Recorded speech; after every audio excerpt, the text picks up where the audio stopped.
ఏంటి జీసస్లో స్పెషల్ ఏంటి? ఎవరిలో లేనిది యేసులో ఉన్న గొప్పతనం ఏంటంటే ఇలా చెప్పగలగాలి.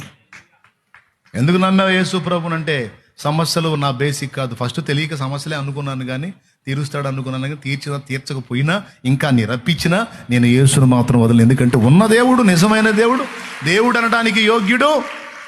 ఆ కొలతలన్నీ కనబడింది యేసులోనే.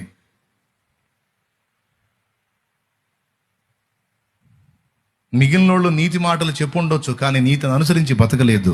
కానీ యేసు నీతిని గురించి చెప్పుటయ్యే కాదు, నీతిని అనుసరించి బ్రతికాడు గనుక నేను యేసును ఫాలో అవుతాను. నువ్వు ఏర్పరచుకునేటువంటి అభిప్రాయం పర్ఫెక్ట్గా ఉండాలి. ఒకవేళ నీ దగ్గర అది లేదనుకో, ఇప్పుడు నేను ఒకటే చెప్పా.